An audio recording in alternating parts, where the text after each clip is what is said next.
Assalamualaikum warahmatullahi wabarakatuh. Alhamdulillahilladzi ahyana ba'dama amatana wa ilaihin nusur. Asyhadu an la ilaha illallah wahdahu la syarikalah wa asyhadu anna Muhammadan abduhu wa rasuluh.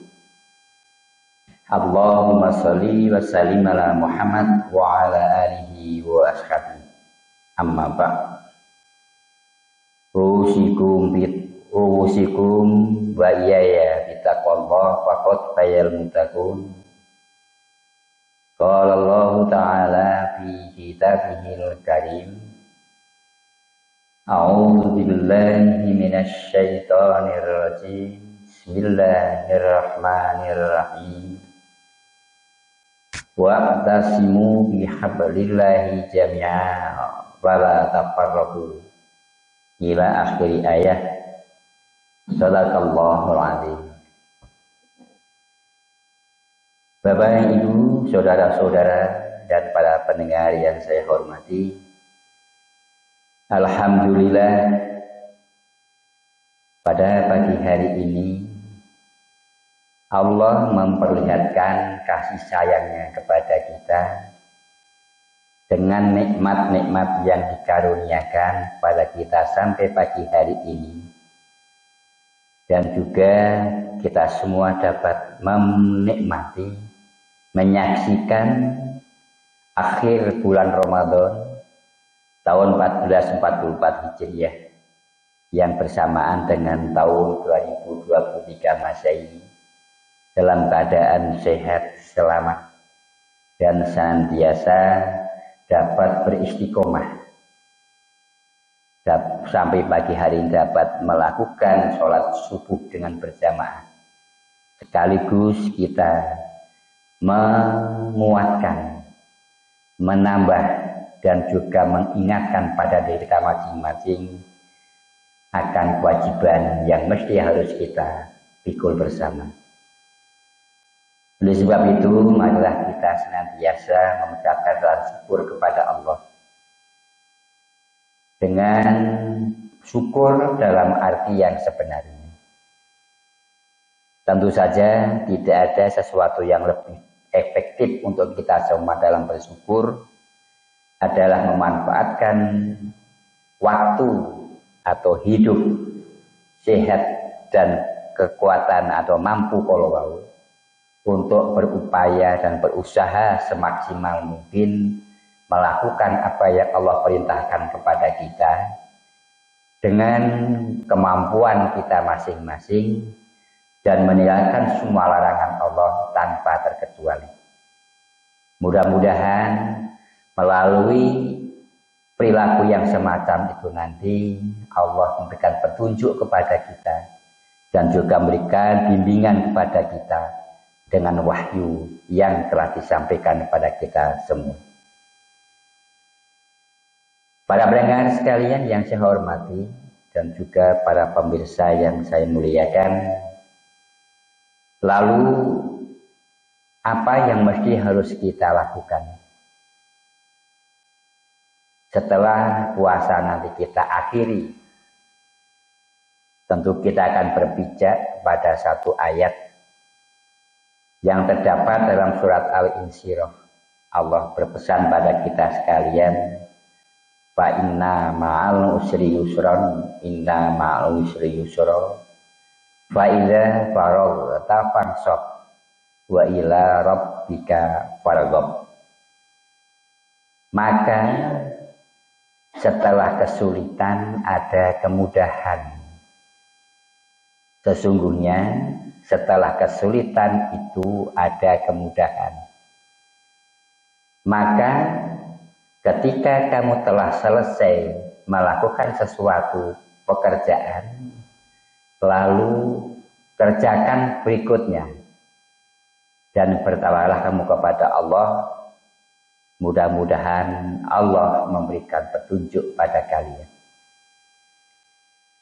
Itulah ayat yang diberikan pada kita, memberikan satu isyarat bahwa orang yang beriman, orang Islam, tidak pernah ada kata selesai dalam melakukan sebuah aktivitas, baik yang menyangkut urusan ubudiyah ataupun yang bersifat muamalah. Puasa telah kita selesaikan insya Allah pada hari ini. Lalu harus apa lagi? Sebagaimana ayat tersebut mengatakan bahwa kewajiban puasa ini yang nanti kita akhiri insya Allah, jangan kita anggap sudah selesai dalam arti yang sebenarnya. Namun justru ini sebagai awal aktivitas untuk mengisi waktu antara Ramadan yang sekarang ke Ramadan yang akan datang. Tentu kita harus melihat dan juga menimbang tentang seperti apa yang kita lakukan pada bulan ini, yang nantinya dapat kita jadikan sebuah modal, sebuah motivasi agar apa yang kita lakukan nanti menuju kepada yang lebih baik, lebih bermanfaat dan juga lebih berdaya guna. Maka dalam hal ini tentu pada hari ini mulainya melakukan evaluasi tentang seperti apa puasa yang kita lakukan dan nanti kita harus bagaimana. Salah satu di antara evaluasi, maka tentu kita harus mempunyai catatan yang kemudian kalau di medan atau di lokasi pendidikan kita disuruh untuk membuat resume tentang catatan-catatan penting di dalam kita melakukan satu aktivitas. Apa tujuannya? Untuk memudahkan atau men-follow up apa yang telah kita lakukan selama Ramadan ini. Maka pada pertemuan pagi hari ini kami atau saya beri judul ternyata kita itu bisa. Sekali lagi saya beri judul pada pertemuan di pagi hari ini dengan satu tema ternyata kita bisa. Dari mana kita mengatakan demikian? Satu,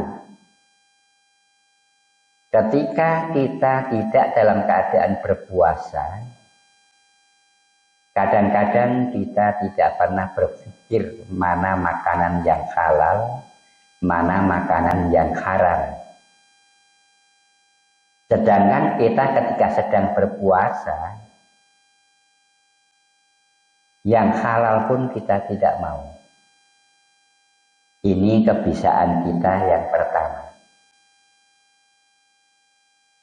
Apalagi yang haram, lebih tidak akan mau untuk menyentuhnya.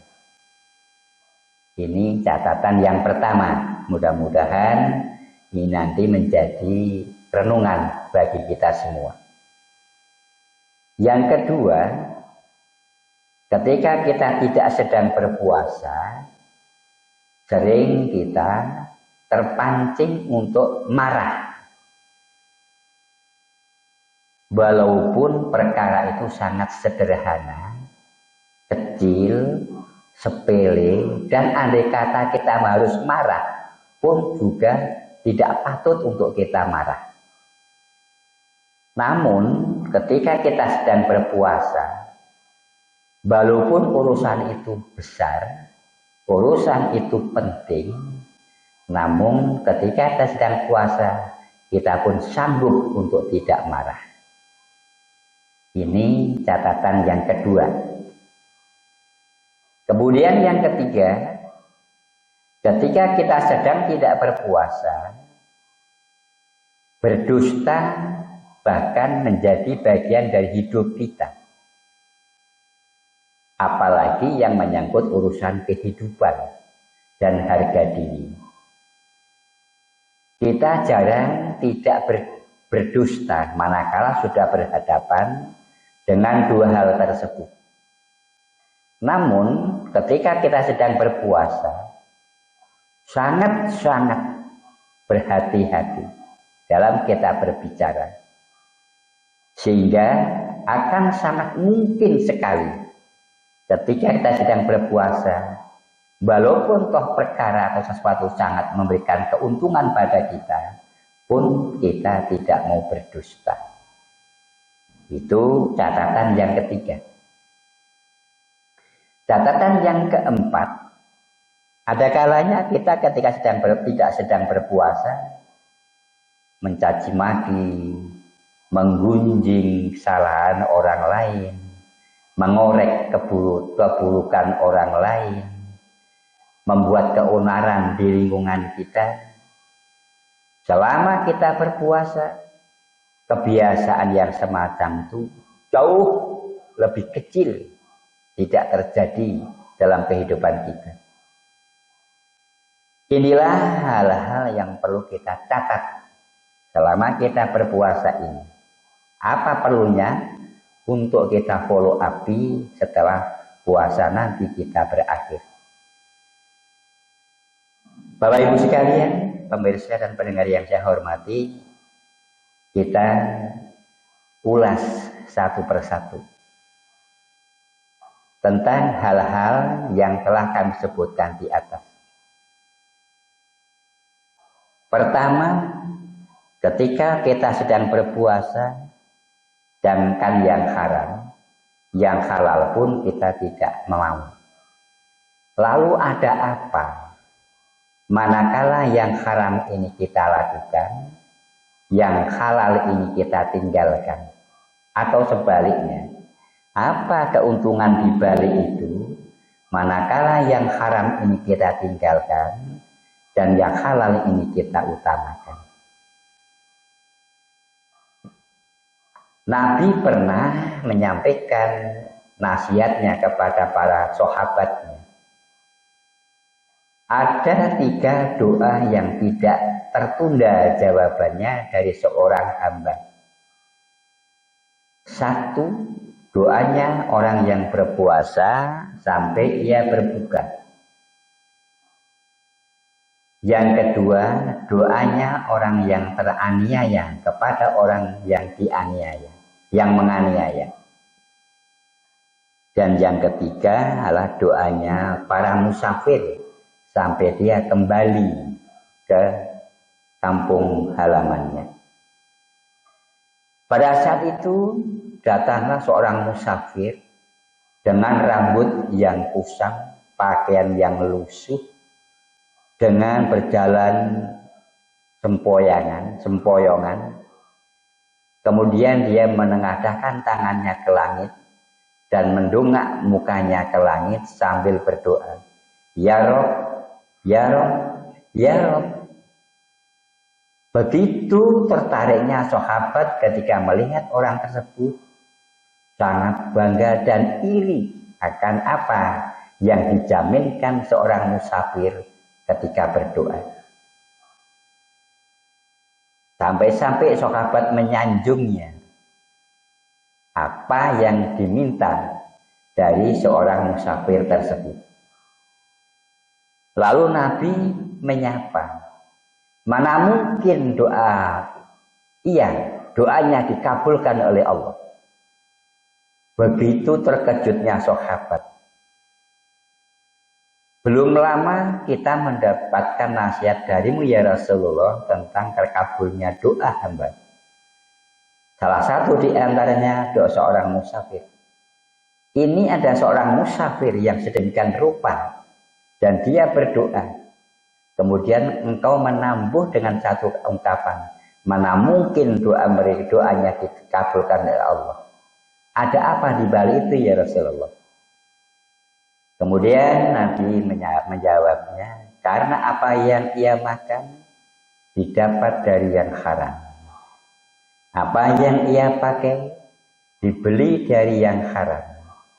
Dan apa yang tumbuh dari daging dan rambutnya ditumbuhkan pula dari yang haram. dan dia minum dan juga menghidupi keluarganya pun dia peroleh dari cara yang haram. Pemirsa yang saya hormati, ternyata sesuatu yang selama ini kita abaikan, namun risiko yang begitu sangat besar. Lain halnya manakala kita melakukan yang halal itu diutamakan dan meninggalkan yang haram. Sampai-sampai ada satu riwayat, barang siapa yang meninggalkan rumah dan keluarganya untuk memperoleh dan mencari rezeki yang halal dari Allah, maka perjalanan mereka dari rumah sampai tempat kerja dan kembali ke rumah dinilai sebuah perjuangan dalam arti kata fi sabilillah. Yang dapat kita tangkap dari pesan ini bahwa orang beriman, orang Islam tidak pernah mengambil perkara dengan satu istilah memudahkan urusan. Kemudian yang kedua adalah ketika kita sedang berpuasa yang kebiasaannya kita marah, ketika berpuasa pun juga kita tidak akan marah walaupun terpancing dan layak untuk bisa marah. Lalu apa yang harus menjadi motivasi kita dalam hal ini? Dari sekian banyak kebaikan menahan marah, terada dalam satu ayat 134 dari surat yang ketiga Ali Imran. Di sana dikatakan, diawali dengan ayat yang 133, wasarimu ila maghfiratin min rabbikum wa jannah. Madua samawati wal ard uiddat lil muttaqin. Kemudian baru dikatakan selanjutnya, yunfikuna fis-sarra'i wad-dharra wal kadhiminal ghaidh wa fina aninas. Wal kadhiminal ghaidh, orang yang menahan marahnya oleh Allah, di samping dia sebagai ciri dan tanda-tanda orang yang bertakwa, dan mereka atau dia oleh Allah disiapkan surga seluas langit dan bumi. Ini kalau kita merujuk pada sebuah ayat yang terdapat dalam surat yang ketiga, ayat yang ke-133 sampai 134. Sisi yang lain ditinjau dari sisi kehidupan, baik yang menyangkut individu maupun sosial. Orang yang mampu menahan marahnya sebagai indikator atau indikasi matangnya jiwa yang ia miliki dan dewasanya atau matangnya emosionalnya dan juga matangnya jiwa mereka.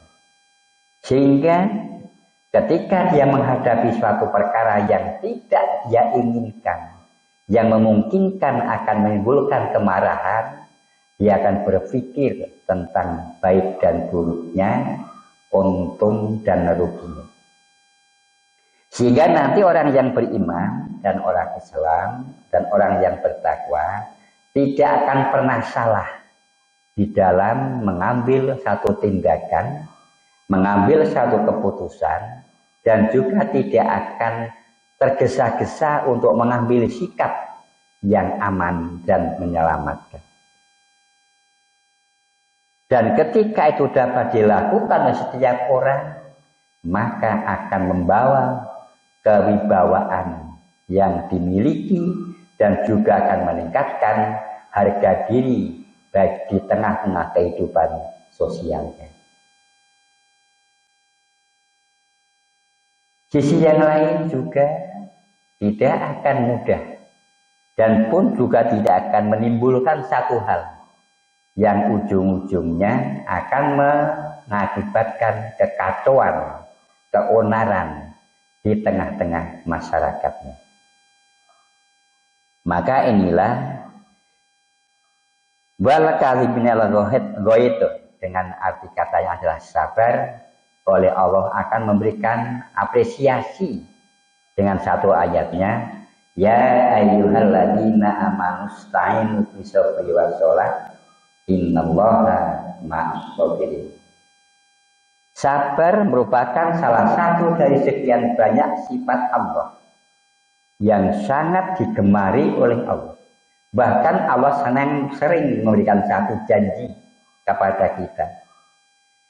Kalau di antara kamu, di antara umat-umatmu Muhammad, ada orang yang sabar 20 saja, akan mampu mengalahkan musuhmu yang 200. Maka dalam hal ini juga, ketika Nabi habis pulang perang Badar, kemudian sahabat sangat bangga, puas karena kemenangan yang diperolehnya. Kemudian Nabi memberikan satu nasihat yang lebih dari itu, bahwa perang yang besar itu adalah memerangi hawa nafsunya sendiri.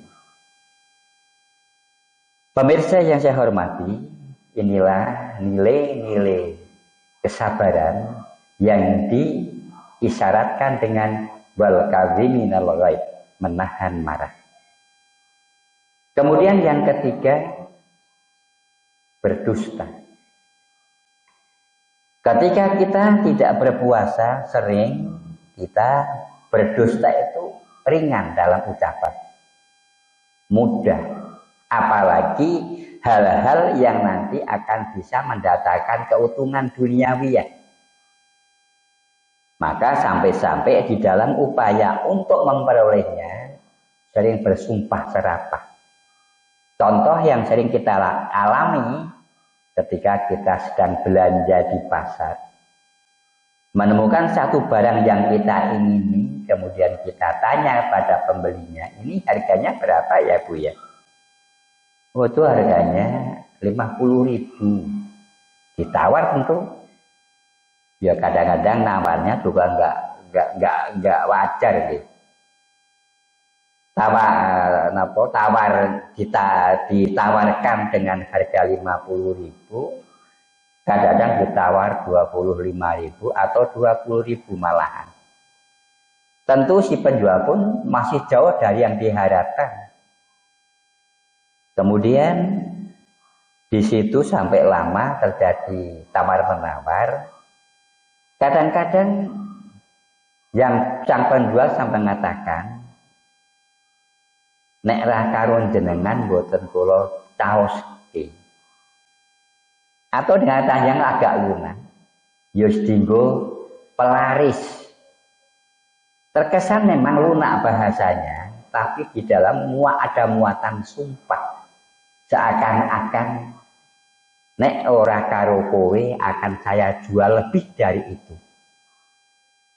Lah, ucapan yang semacam ini walaupun tidak secara terang-terangan berdusta kepada yang lain, namun pada prinsipnya menyimpan dan menutupi kedustaan yang ada di dalam hatinya.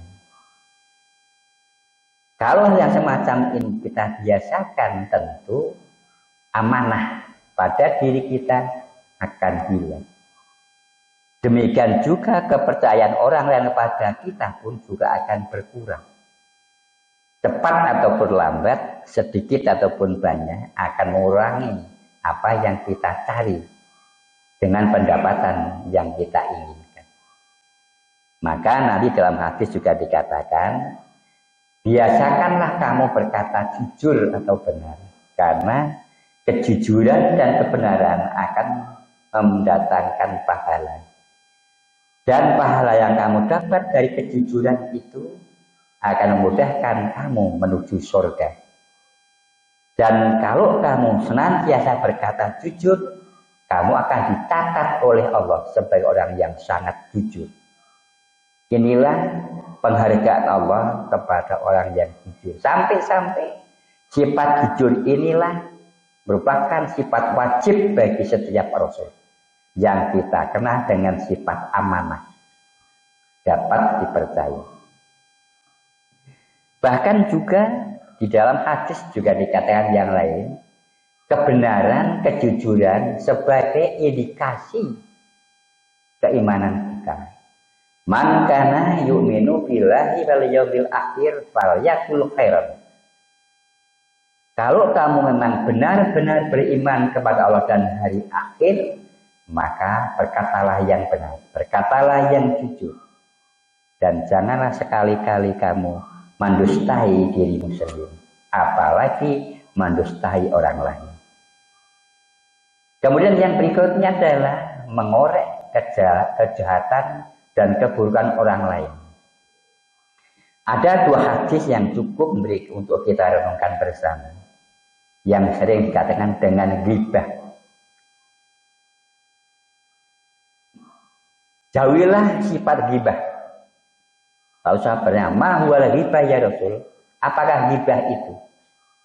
Kamu membicarakan keburukan saudaramu. Lah nyatanya begitu. Habis dikatakan bagaimana? Itulah yang dikatakan ghibah. Jadi ghibah adalah membicarakan keburukan orang lain walaupun keburukan itu nyata-nyata dilakukan. Umpamanya ada orang mencuri, yang tahu hanya kita. Kemudian kita kembali kepada masyarakat, wis krungu kabar podurung. Apa? Si fulan tadi ditangkap karena mencuri ayam. Ini benar, si A mencuri ayam. Lalu kita ingin menyampaikan berita kepada masyarakat kita agar tahu, lah kita menyampaikan, menyebarkan dan membicarakan kejahatan pencuri ini kepada masyarakat kita. Ini memang logis, nyatanya begitu. Tapi itu buruk, itulah yang disebut ghibah. Akibatnya nanti dalam hadis yang panjang disebut muflis, bangkrut. Orang yang mati membawa pahala sholat, pahala puasa, pahala haji, pahala zakat, pahala sedekah, bahkan pahala jihad. Tapi dia ketika hidup juga berbuat aniaya, merampas hak orang lain, mencaci maki, menfitnah, menzolimi orang lain. Maka nanti akan diambil semua kebaikan yang dia miliki, diberikan kepada orang yang dianiaya. Kalaupun toh mungkin itu tidak mencukupi karena banyaknya orang yang teraniaya, maka dosa-dosa orang yang teraniaya akan dibebankan kepada dirinya. Naudzubillah min dzalik. Inilah bahasanya membuat cagar kekacauan dan kekisruan di tengah masyarakat. Kemudian yang terakhir adalah kita ketika sedang berpuasa tidak pernah melakukan sesuatu yang akan mengganggu kepada ketenangan dan kedamaian masyarakat. Oleh sebab itu, monggo hal-hal yang semacam ini dari hasil catatan singkat. Apa yang dapat dilakukan selama Ramadan atau selama puasa ini, jangan hanya berhenti sampai di situ. Ada tindak lanjut. Fa'ida faraqta fansab. Lalu kerjakan pekerjaan yang berikutnya. Dan katalah kamu bertawakal pada Allah. Pemirsa, pendengar yang saya muliakan, mudah-mudahan dengan puasa kita dan Idul Fitri kita lusa atau besok betul-betul akan memberi warna yang berbeda dari sebelumnya. Maka kami sering mengatakan satu contoh melalui puasa, melalui zakat, melalui Islam, melalui iman, kita harus sanggup bermetamorfosis menuju kepada yang lebih baik. Ibarat seekor ulat dengan bermetamorfosis melalui kepompong dan pada akhirnya berhasil menjadi seekor kupu-kupu. Mudah-mudahan kita nanti bisa seperti itu dan pada akhirnya semuanya ada di tangan Allah. Maka berharap dan Allah memberikan petunjuk dan bimbingan pada kita sekalian yang pada akhirnya kita menjadi orang-orang yang bertakwa dalam arti yang sebenarnya. Ila liqa fi amanillah. Assalamualaikum warahmatullahi wabarakatuh.